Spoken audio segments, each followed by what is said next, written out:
Hey, I just saw a flash on the lunar surface. Oh, yeah? It was just right out there north of Grimaldi.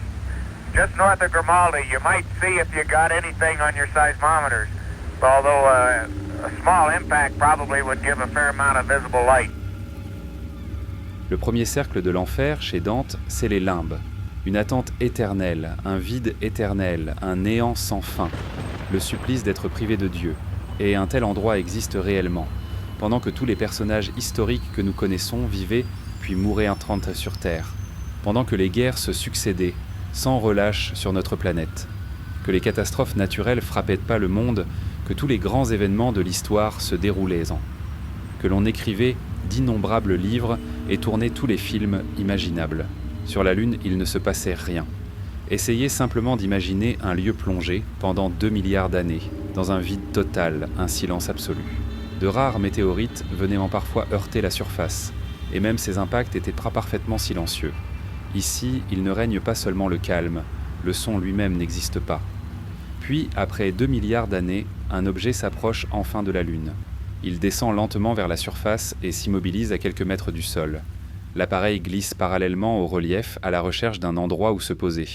Le souffle des moteurs disperse la poussière lunaire de chaque côté. Cette poussière qui reposait là depuis des millions d'années. Puis l'objet effleure délicatement le sol. Pour la première fois depuis l'existence même de cet endroit, quelque chose venait troubler ce silence. L'aigle s'est posé. C'est le message qu'Armstrong transmet à la Terre, déclenchant là-bas une véritable vague d'euphorie. Au centre de contrôle, c'est l'euphorie totale. Tout le monde bondit de son siège, submergé par la joie. Pour la première fois de l'histoire, un être humain venait de poser le pied sur un autre corps céleste. La suite, vous la connaissez, Armstrong prononce cette phrase devenue mythique. Un petit pas pour l'homme, un bond de géant pour l'humanité. Le drapeau américain, celui de l'ONU, ainsi que plus d'une centaine d'autres drapeaux nationaux sont déposés sur place. Un détail qu'on oublie souvent. Puis vient l'appel avec le président, le voyage du retour et une euphorie mondiale sans précédent. Les astronautes ont ensuite raconté, au fil d'innombrables interviews, ce qu'ils avaient ressenti et observé. Et manifestement, ils avaient ainsi vu bien plus de choses dont ils n'étaient là capables d'expliquer. Voici un document de la NASA publié en juillet 1968, soit 1 an avant les premiers pas d'Armstrong sur la Lune. Son titre, « Catalogue chronologique des phénomènes lunaires recensés ». Quels phénomènes lunaires ? Ce rapport rassemble tous les témoignages vérifiés d'astronomes concernant des modifications temporaires de l'apparence de la Lune au cours des 427 années précédentes. On y trouve les dates d'observation, les zones concernées à la surface lunaire, la durée des phénomènes, leur description, le nom des observateurs et les sources. Le document inclut notamment des rapports faisant état de taches lumineuses temporaires, de voiles d'assombrissement, ainsi que d'éclaircissements observés au fond de certains cratères et dans d'autres régions limitées. Plus de 4 siècles d'observation de phénomènes étranges sur le satellite de la Terre. En voici quelques exemples. Le 17 décembre 1857, Mont Ténérife, à proximité du cratère Platon. Durée, 5 heures. 2 foyers incandescents visibles sur la partie éclairée de la Lune. Citation de l'observateur: « Je n'avais encore jamais vu un tel phénomène à la surface de la Lune, bien que je l'observe régulièrement depuis 40 ans. Par l'intensité lumineuse et le contraste des couleurs, cela ressemblait à 2 volcans en activité, ou aux 2 ouvertures d'un même volcan en éruption. Année 1668, une vive lueur en forme d'étoile. Elle est observée simultanément par plusieurs habitants de la Nouvelle-Angleterre, le 22 octobre 1790. Durant une éclipse totale, Herschel aperçoit au moins 150 petits points circulaires rouges vifs et lumineux, le 2 février 1887. Une bande jaune intense projette des ombres sur les reliefs voisins de la surface lunaire, le 24 mai 1955. Un éclat rappelant une décharge électrique, le 4 novembre 1964. Un pic situé sur la paroi ouest apparaît d'un blanc extrêmement brillant. À sa base, côté intérieur, se distingue une bande bleue, très marquée. Juste au sud-est se trouve une petite tache rouge éclatante. Au total, 579 observations. Et, fait remarquable, des phénomènes lumineux similaires ont souvent été signalés à plusieurs siècles d'intervalle exactement aux mêmes endroits de la surface lunaire. Parmi ces zones, la plus célèbre est sans doute le cratère Aristarque, Lueur sur la face obscure de la Lune, taches brillantes surgissant dans l'ombre, scintillements, mélange de couleurs dans de petites régions, bandes lumineuses vacillantes, traits de lumière. Pendant des siècles, l'humanité a eu connaissance de cette zone anormale. Plus étonnant encore, des signalements inhabituels concernant cette région ont commencé à parvenir à la NASA en plein vol d'Apollo 11. Le programme Léon était un réseau d'observateurs au sol chargé de surveiller la Lune durant le programme Apollo. En seulement 2 jours, les 17 et 18 juillet, ils détectèrent 6 lueurs inhabituelles dans le cratère Aristarque. 4 d'entre elles furent confirmées indépendamment par différents observateurs terrestres. Le 19 juillet 1969, à 18h30, alors que l'équipage d'Apollo 11 se préparait à descendre vers la surface lunaire, une demande fut transmise depuis la NASA. Il y a une observation que vous pourriez peut-être effectuer si vous avez un moment. On signale plusieurs phénomènes lunaires transitoires dans la région d'Aristarque. L'équipage répondit alors à la requête. Oui, Houston, je regarde actuellement vers le nord, en direction d'Aristarque. Une zone paraît nettement plus lumineuse que le terrain environnant. On dirait presque qu'il y a une sorte de fluorescence.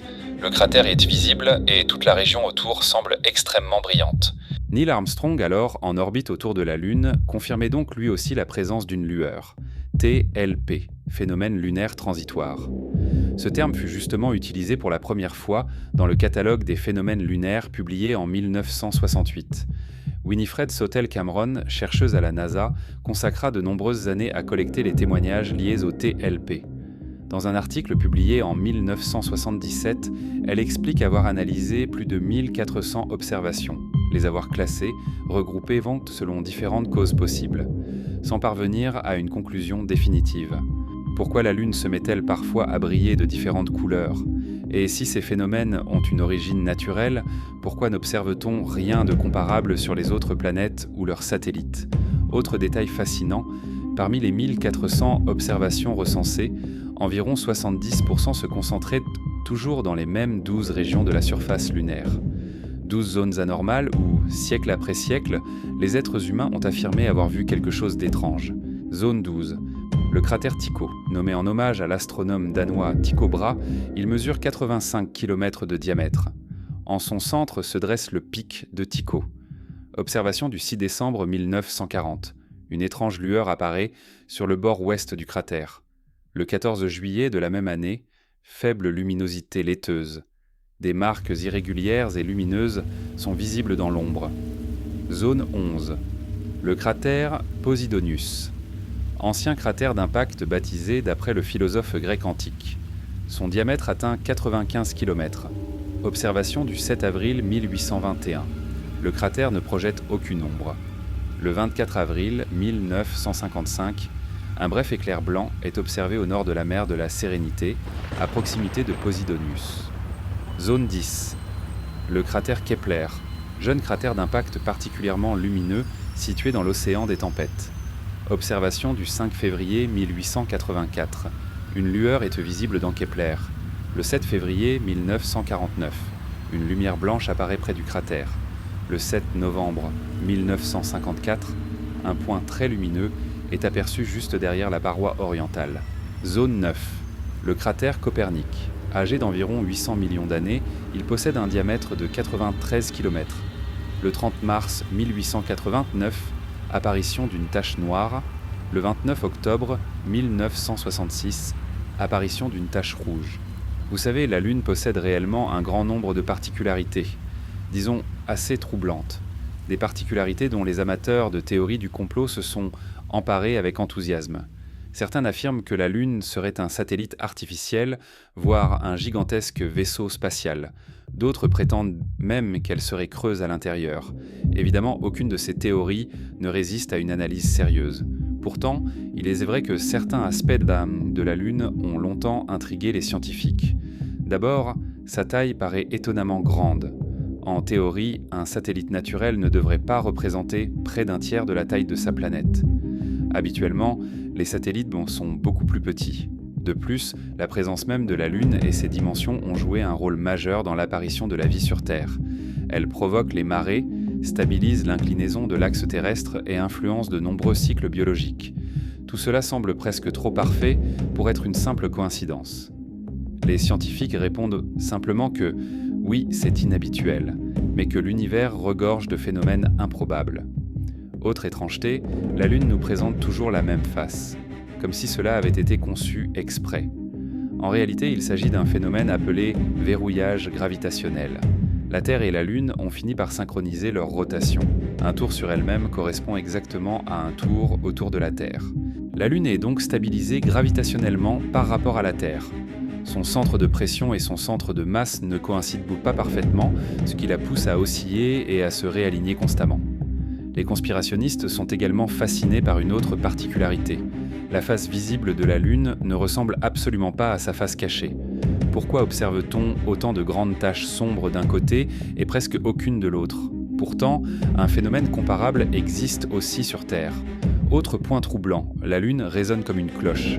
Les Américains y avaient installé des sismomètres capables d'enregistrer les secousses lunaires. Les chercheurs furent surpris de constater combien longtemps la Lune continuait à vibrer après l'impact d'une météorite. Pour certains, cela signifiait qu'elle devait être vide à l'intérieur. Mais là encore, une explication existe. L'absence d'eau et d'atmosphère sur la Lune modifie considérablement la propagation des vibrations. Encore une autre coïncidence fascinante.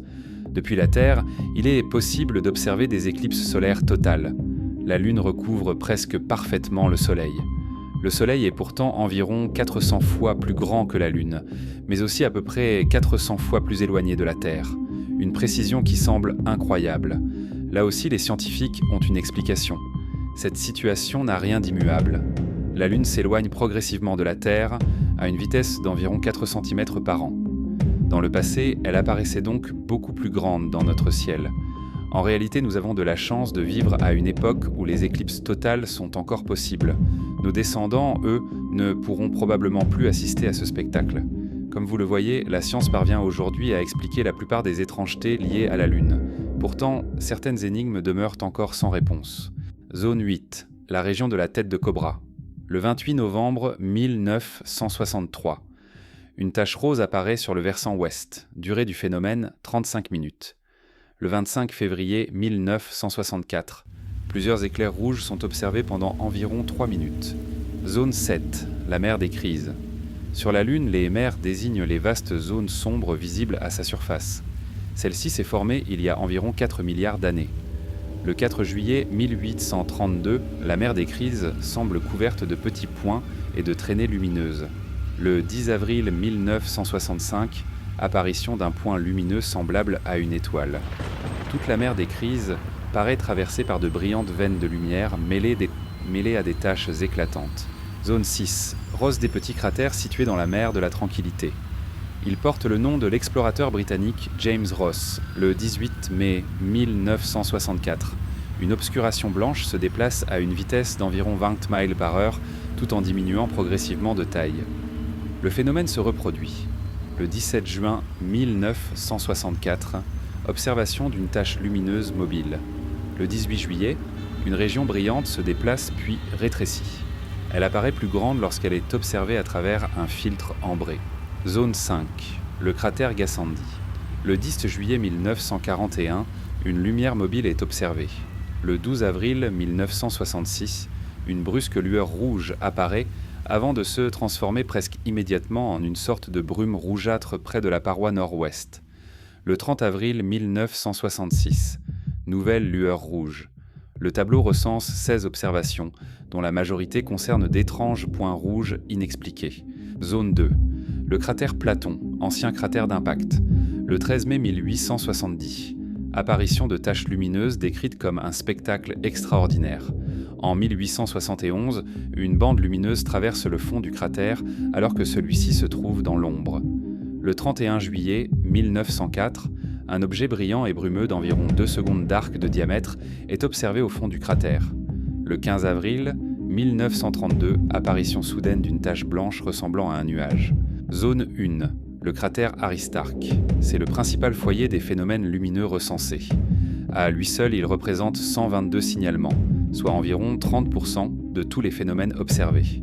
Le 18 octobre 1824, un mélange de couleurs variées apparaît sous forme de petites taches à l'ouest et au nord-ouest d'Aristarque. Le 19 février 1905, durant une éclipse, une tache brillante scintille dans l'obscurité comme une petite étoile.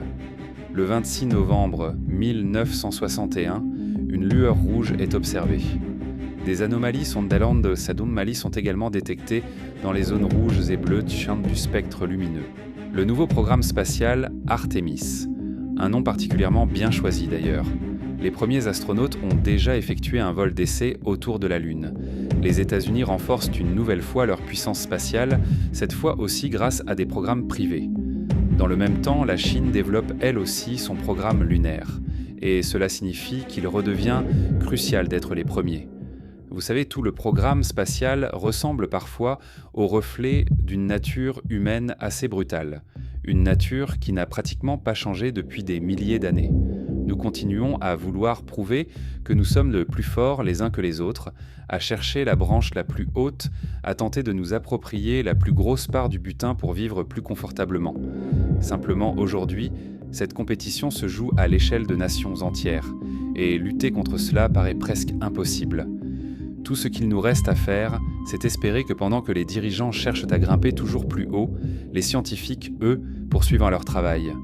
Car ce sont eux qui finiront par comprendre ce qui ne tourne pas rond avec la Lune, et qui rendront sans aucun doute notre avenir meilleur.